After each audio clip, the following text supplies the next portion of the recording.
This is Football Warriors Fantasy Football Deep Dive for Season 2 with your host, Commissioner Romocop. All right, welcome back. I'm your host, Commissioner Romocop, and this is the deep dive of Season 2 of the Football Warriors Fantasy Football League. Today, we're going to look at Season 2 of the league. Very similar to Season 1. We'll go through and take a look at everything. I haven't looked at this, so this is going to be a surprise for both you and I. So we'll see how this goes. I'm interested to see.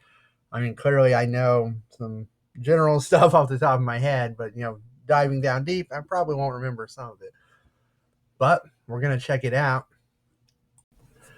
But before we go any further, I failed to mention in the last episode about the league name, Football Warriors Fantasy Football. I just kind of come up with that. It wasn't really inspired by anything. I mean, one might think the Golden State Warriors, because at that time they were on a tear. I mean, maybe you could give it 40% that. I wasn't really fully influenced by that. I really don't know where it come from, but it kind of just, like the rest of everything that's happened with this league, has fallen together. It just fell into place. I mean, I like the sound of it, and I mean, I just rolled with it. It's good. I'm glad. It's had staying power, obviously, but that's just a little backstory on that. It's just a random name, a random setup. I don't know really what the hell else I would have called it, and I can't think of any better choice off the top of my head. But I'm happy with it, like I said. But I wanted to add that in there that I failed to mention in the very first video of where the name came from. Really, just random happenstance. All right, well, let's see what happened here. We're moving on to Season 2. As you can see, the champion that year was Commissioner Romocop. It was a fun year. Not gonna lie, not gonna sit here and take 8,000 victory laps, but that was very fun. Season 2 obviously felt different from Season 1 from my perspective. Not the winning or not anything like that. Just you could feel how things were changing there. Everybody was competitive. Well, I mean, some people more than others, but I don't know. You could just tell that we had taken another step forward from our previous season, our very first freshman year of sorts. Moving on to the second year was very fun. But let's see. We're gonna go to that's the final standings. Let's look at the regular season standings. And as you can see, we have Team Greenwood winning the East Division, and we have Dust Till Dawn winning the West Division with a 10-3 record and 11-2 record, respectively. Everybody else filled in kind of the same with 8-5s there, and then our two Jameses, they're 7-6, 5-8, and then the bottom, which is really the lowest floor that we've had in league history, with two teams with a 1-win team and a 2-win team at the bottom of the East and West there. Off the top of my head, and I don't have to even think off the top of my head, it's the only time in league history that this has ever happened. And I would be highly shocked to ever see it happen again, just because as the league has evolved since these early days, I mean, it's just competitive on top of competitive on top of competitive. I mean, I don't have to tell you that. You know that people are going to win any given week, any given Sunday in our league. But in these early days, that wasn't always the case. And as you see here, we have not so good there at the bottom. But we're not going to get into all that. Let's check into some other stuff. All right. By the time this regular season ended was the moment that I knew that this league was going to last. And it's not even anything tangible.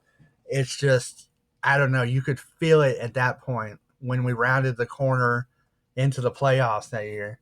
Like I said, fun times. Let's go back the way this is set up. It's not perfect, but it'll do. We'll go into the scoreboard before we get to the draft recap, which is really the funnest part. As you can see, the Super Bowl 2, Commissioner Romocop over the Urban Achievers, 235 to 221.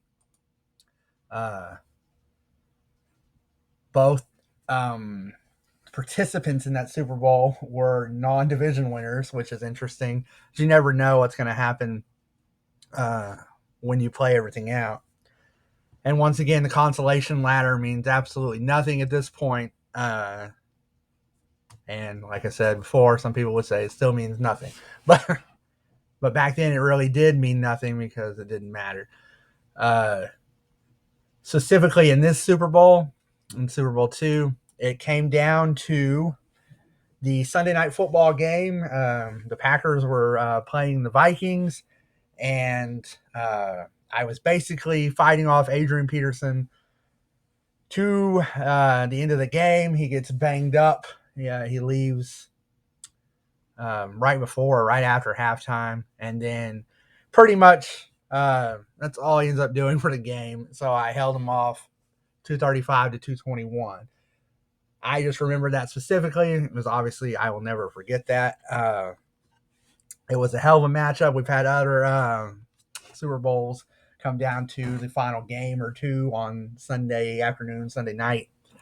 And it always gets interesting, in this league, especially with the Super Bowl and especially with that last series of matchups and all the things that happened there.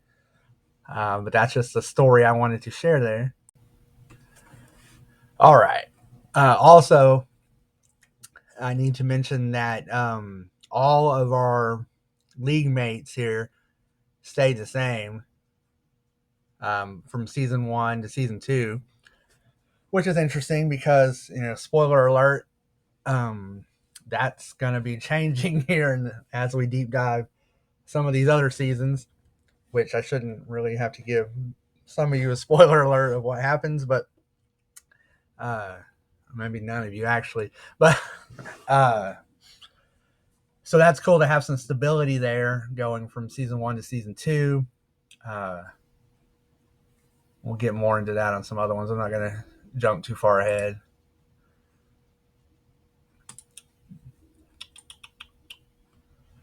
I'm not going to go week by week. It's going to take way too long. I might in some future ones. Not week by week. Anyways, let's move on to the draft recap. All right, the draft recap. This is really the funnest thing to go over, and I'm really doing this blind, I swear. The last one I did peek before I presented that. I had to do some edits and whatever, and I looked at it before I even started filming. And I mean, it was still surprising, but this one really is going to be blind. I'm going to do this as a blind look at our draft from that year, which is going to be interesting. Let's see. Get this thing to load. Let's see. Round 1. Okay, hold on. We got to stop. I still don't think it has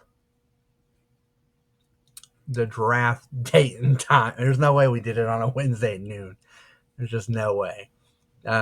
Maybe it just doesn't remember that or doesn't have that stored. That doesn't really matter.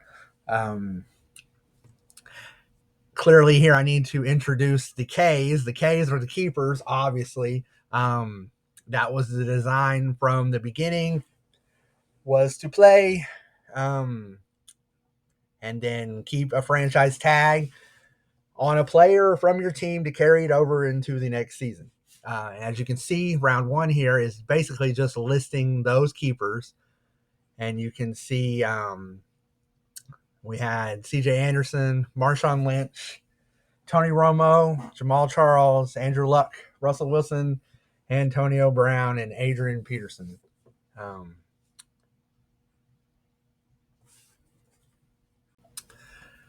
So yeah, these were the very first set of keepers, the first 8. And if you remember from a last episode, Adrian Peterson was the very first selection in our league from Russian Roulette's team, but he released him during the season and was picked up by the Urban Achievers, who later used a keeper on him. One of the wonderful contributions that the Russian Roulette team gave to our league.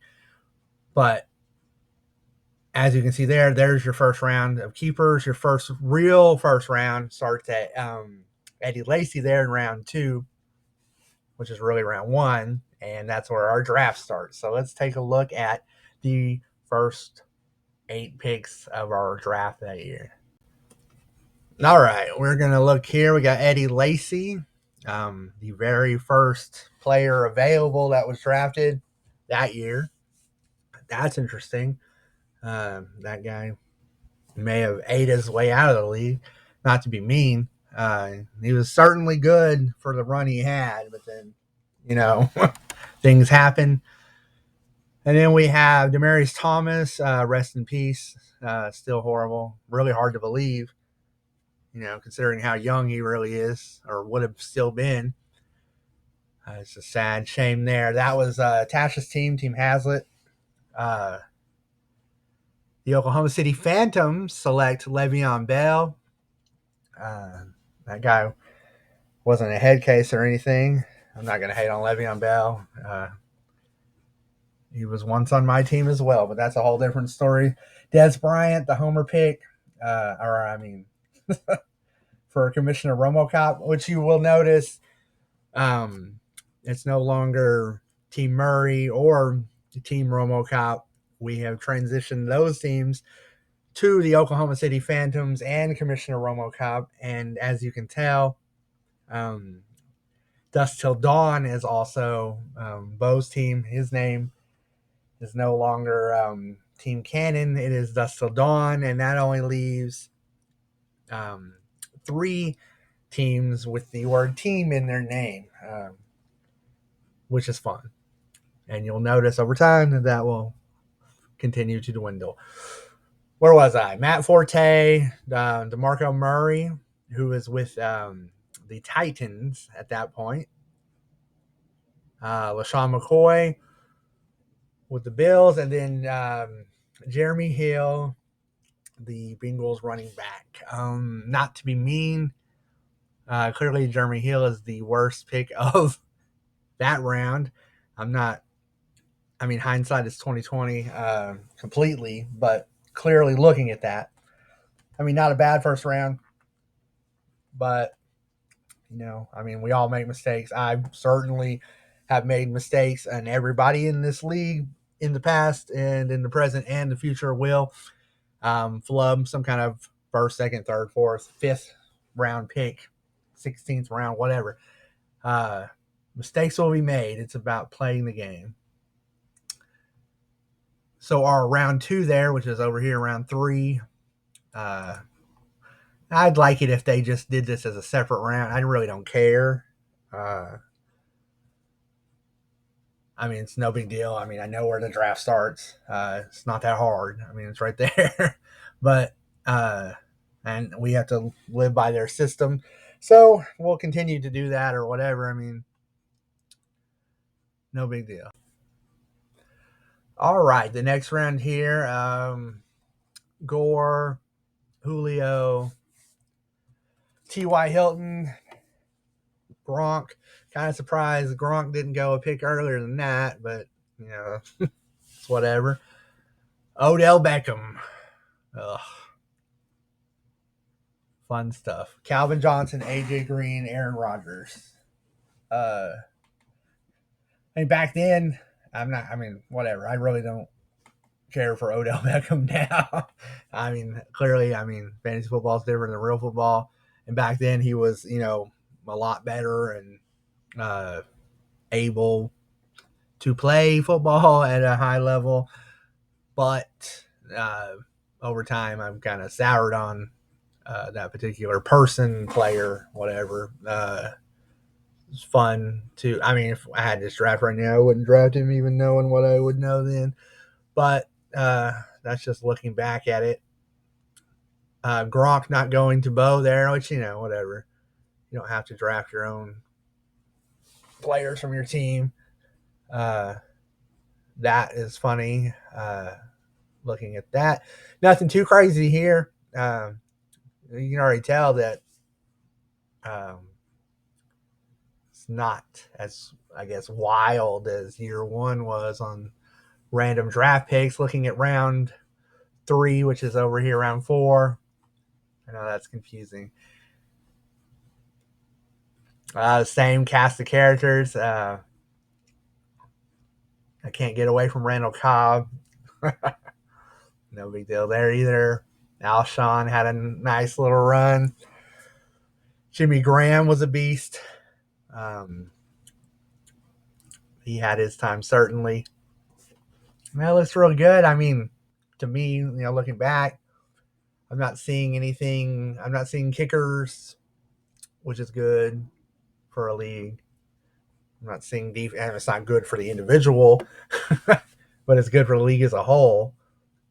I'm not seeing any. I guess there's a defense right here. That's not too bad, I guess.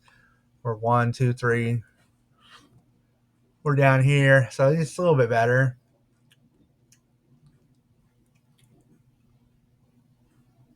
Peyton Manning has fallen down a little bit from last year. Getting older there.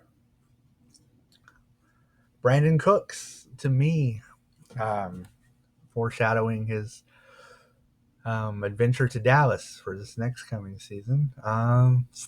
Yeah, I mean, it looks real good. None of these names are popping out to me. Round 6, which is really round 5. Looks like Giovanni Bernard probably got sniped right in front of me, knowing me. Who knows? I really don't remember. I probably would have. Jordan Matthews, that really is not great. Maybe contributing to the fact that it's a 2-win team. We'll look at that here in a second when I break them down by teams. Travis Kelce down here. That's a little ways down. Tom Brady to Dust Till Dawn. The sun come up today, so that's not a surprise there.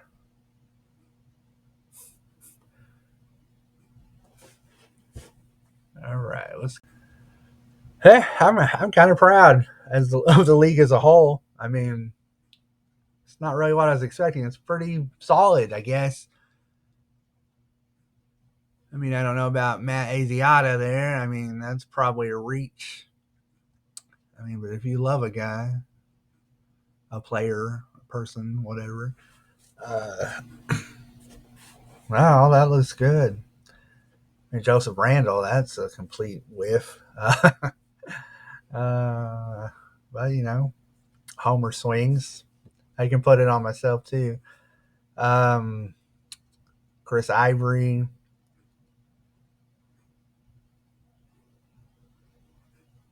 See, most of that next round is not too bad.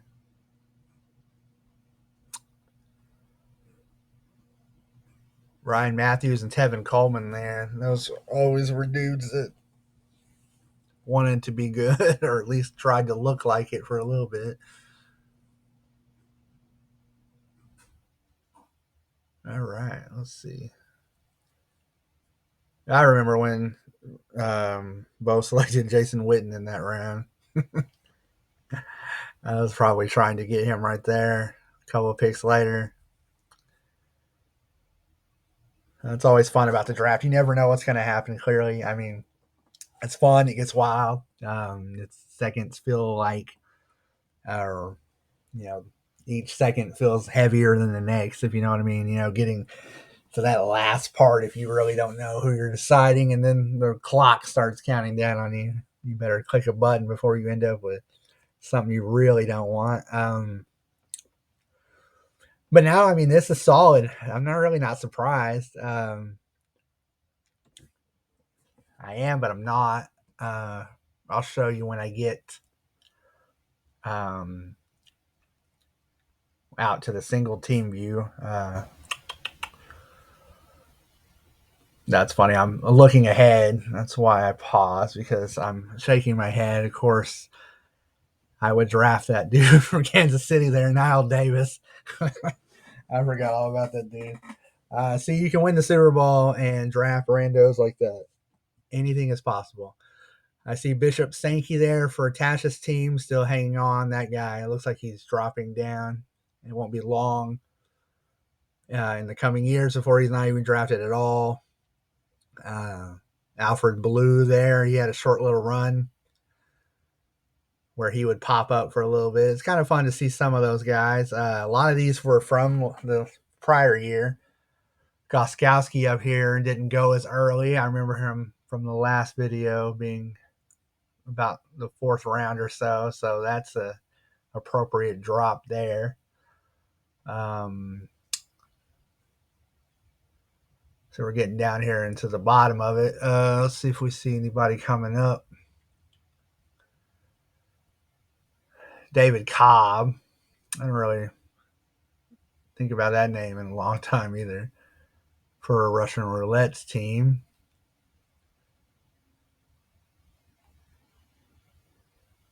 And then we're getting near the bottom here. Let's see if there's any names. Devin Funchess. I mean, I haven't really forgot about that. Eddie Royal there for the Oklahoma City Phantoms. The Bears receiver. He had a quick minute in the league. It's the story with most of these people. They just, look like they're going to be good, and you never know. Brian Quick, also for the Oklahoma City Phantoms team. That guy had a quick stay in the NFL as well, in and out. It's kind of funny. Down here is where you should see guys that, you haven't heard about in a long time. Of course, Adam Vinatieri. Right there on my team. I'm surprised he's still not kicking in the league, or at least he could if he had to. I'm pretty damn sure.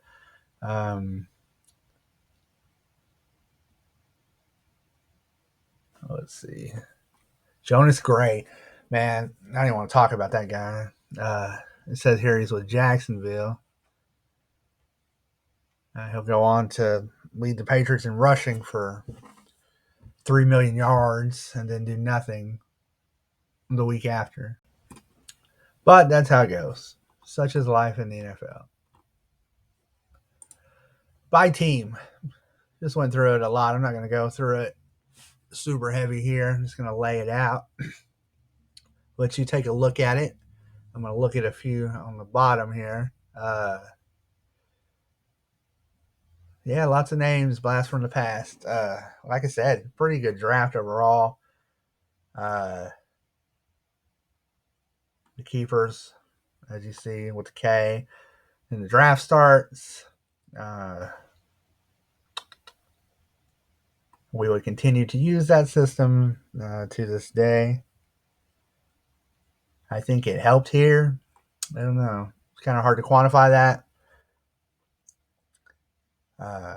Maybe we just got a little bit better overall at drafting. But then, where am I at? Right here. Finishing near the bottom of the league.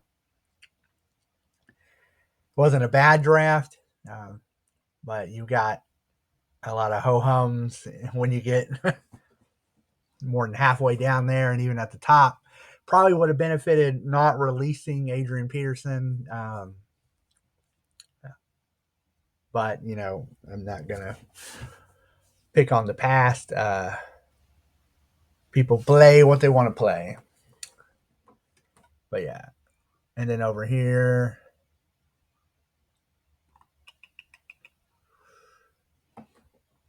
Oh, yeah, down here. The Phantoms and Dust Till Dawn.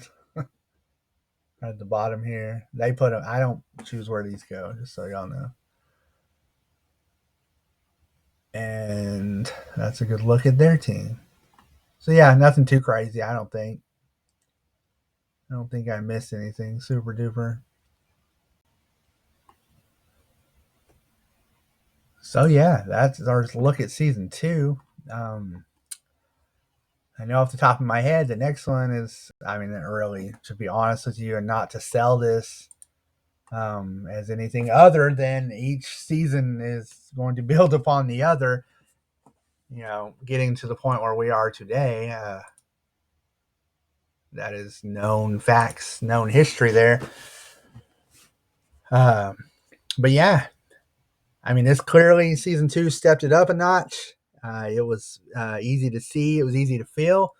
Not just because I ended up at the top of the heap there, but because you could just feel outside of our two teams at the bottom there, you could tell that those other 6 were really going at it week by week. And it was a good thing to feel, you know. And we'll get more into some of the changes from next time. Season 3 will be fun to look at. Season 2 was fun. I'm going to try to not look ahead. I'm going to do it blind every time because I think that's funner. It'll make it funner, but it might make it a little disorganized. So sorry about that if my train of thought isn't all the way there as I'm looking at this for the first time in forever. Taking a quick look here, points for, sorted by the most points scored. Team Greenwood at the top and Still Dawn in second on points, which clearly they were the division winners. And clearly, you never know if that means anything or not because you never know how it's going to shake itself out. Points against. The Hazlitt team had the most points against it at 1825. We will see that change in the future. No spoilers there. And the moves. Commissioner Romocop with 40 moves that year. Moves obviously are ads, drops, trades, whatever. And there is no rhyme or reason on that too, you know, as well, because Dusk Till Dawn there had 15 moves that year and he won the division. And Russian Roulette had 3 and he was near the bottom of the league. So there's no correlation on how many moves you make or whatever it does for you, but that's all the moves that the people made that year. Pretty interesting. Highlighting that now because in the future, I know there's going to be more of that. I want to make sure I don't forget. Um, Points differential, that's really not that hard. The better, you know, your team is winning, the more the differential is going to change there. But yeah, back to the regular season. That's it for this time. It was fun. I hope you enjoyed it. I did. Nothing too crazy. Uh, we'll look ahead each time. I think we're going to take a step up each time, and it's going to be fun. Lots more to cover. And it'll be fun to do it. And I hope everybody's doing well. I'll see you next time. Peace.